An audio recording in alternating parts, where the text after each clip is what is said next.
This episode is brought to you by the Hot Mess Express. Have you been on that train? I know I have. Let's talk about it. Let's talk about being stressed out. Ever feel those stressful situations or seasons in your gut? Of course you do. That's because our guts are super sensitive to our emotions, especially anxiety, stress, nervousness, and depression. The fascinating part with the gut-brain connection is that it works both ways.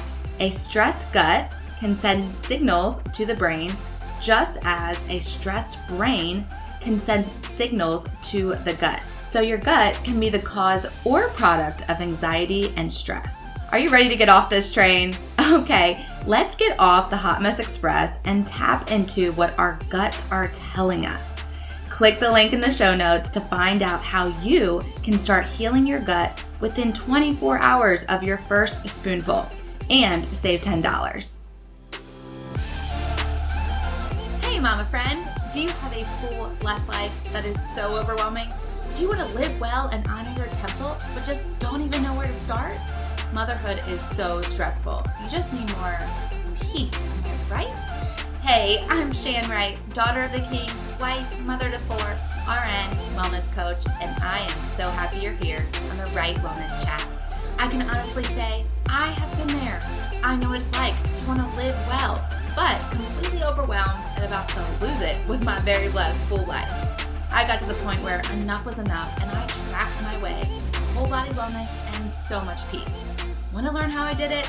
I will break it all down in simple, tactical solutions, share intentional living strategies, and pour a heavy dose of encouragement to chase Jesus, the Prince of Peace. Come on, we got this, mama. One baby step of courage at a time. Go heat up that coffee for the 3rd time and turn your listening ears on. Let's chat. Hey mama, did you have a chance to listen to Mia's testimony yet? If not, I really encourage you to pause this one, stop this one, go listen there first. It is amazing. And today I will be breaking down Mia's testimony so you can be encouraged to take action too. Even if you don't have the same story, I will give courageous wellness actions that you can take in your story. So even if you haven't had a miscarriage, this episode is still for you. Unfortunately, this is a broken world filled with all kinds of loss. So you can apply these actions to any kind of loss. Mia is a mom to 3 healthy kids and pregnancies and had a miscarriage on her 4th baby. Since you probably have already listened to her story, you know that she went on to create miscarriage kits and use her pain for God's glory. By sharing that testimony and this follow-up of courageous wellness actions, I am not saying you can't be sad and allow for time and space for a whole lot of emotions to grieve. You can. But God is the healer. He is the one that you go to for peace, and He wants to be with us in our grief. He doesn't want us to let the enemy have his way in that time and cast blame, shame, guilt, depression. The enemy comes to steal, kill, destroy, to kill our confidence, to kill our identity. And as we heard in Mia's story, she felt this loss led her to her true purpose. She healed in the loss, and it led her to her true purpose. Your identity will fuel your purpose, and you are equipped to do anything that has to do with your true identity. Really cool that we just did an episode on identity right before this, and now part 2 is coming very soon. Mia is rooted in her identity and used that for a great purpose that God had already destined her for.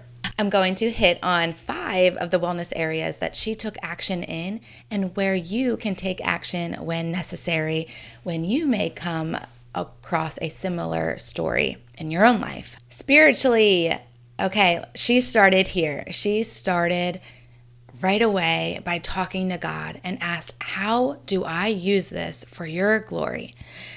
This is my honest offering. How do I surrender this to you? She was playing worship music and really using those lyrics as her words. When she was lost for words, when she was lost in her emotions, she used the song lyrics as her way to worship God in the midst of her pain. And she waited. She waited for his leading and his guidance, although he acted pretty quick.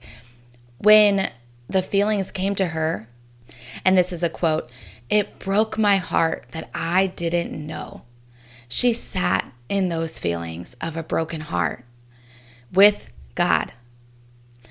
So for emotional wellness, she let that feeling of a broken heart drive her. It broke her heart for other moms that would find themselves in that same situation. So the action is when you feel the emotions of loss and grief, what are you driving to do? What ideas are stirring up? What thoughts come to your mind? Do this with God, because emotions have a tendency to take over and cause confusion. And God is not a God of confusion. So if you need an answer to what message your feelings are giving you, then we have to ask Him.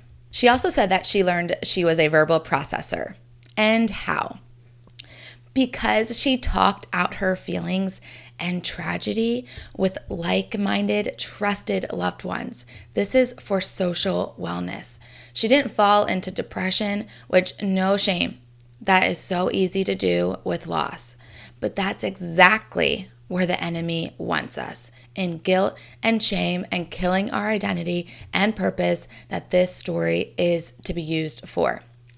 God takes all things and works them for His good, even death. He has overcome the world and death itself. He is life, and He will breathe life back into anything and everything for His glory.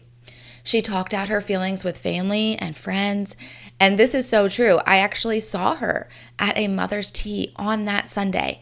This happened on a Thursday. The idea was birthed out of death, birthed and brought to life in conversation over the weekend, and she shared it on Sunday with a group of friends, which I was included. I was in amazement, and we were all in tears. We were just in awe of God.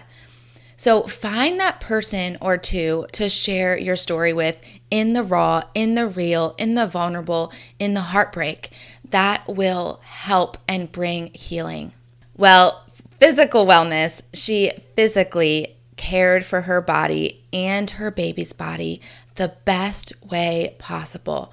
She didn't shame her body that this happened, but almost immediately knew that this was God's story. She had a full embodied experience and didn't disconnect from her body, saying awful things like, "How dare you not carry this baby," and shame it for not working properly. She knew her body is very good, that God made it. And she walked out the healing fully embodied. That means connected, body, mind, spirit, all connected in one, because that is what we are, right? We're a whole person with many wellness areas, and we are to be connected, and that brings peace and wellness.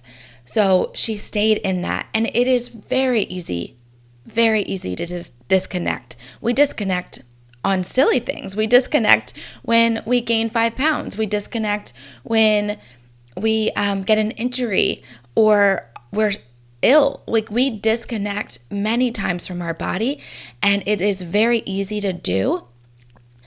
And the key here in a healing process is to stay connected, to stay fully embodied, and know that that peace will come through your whole person, your whole being, and through God only. He is peace.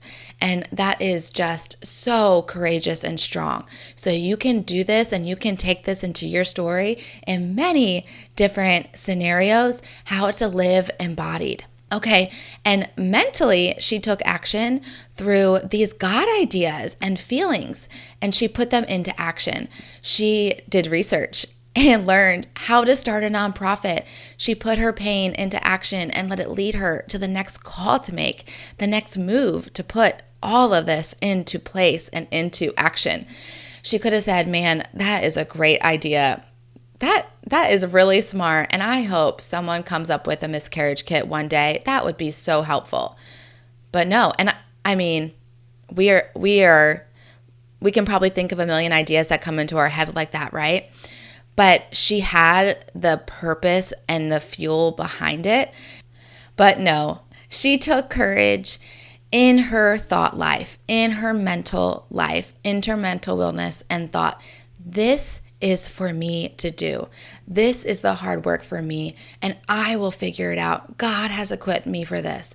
I am courageous. I am smart. I am motivated. I am fully equipped to do this work. She fixed her thoughts on God and the next thing to do to make this wish a reality. Here's another quote. She said, after the conversations where God was using the people around me, it broke my heart even further and extended the vision in places I couldn't even have taken it. We have visions in our mind, in our hearts, and these are from God, and we have to fix our eyes on Jesus, the giver of these visions, and keep them there. And that will help us to the next thing, help lead us and guide us into that next thought that we put into action. Okay, let me recap the courageous actions simply and practically. Number 1, spiritual. Go to God first in all things, in all situations. Number 2, emotional. Ask Him about your feelings. Don't suppress them, but be honest and let the feelings tell you the message.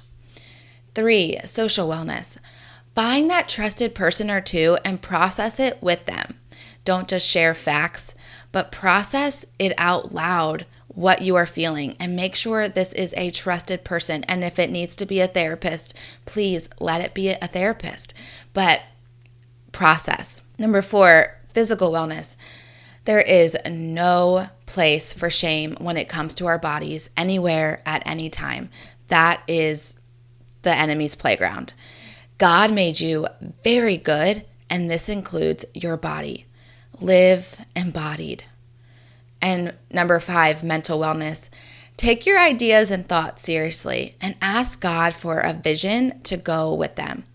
If He gives you a mental picture or vision, fix your eyes on it and do the next right thing to get to it. He will lead and guide you when He's given you the vision. Hold on to the vision. Okay, there you have it.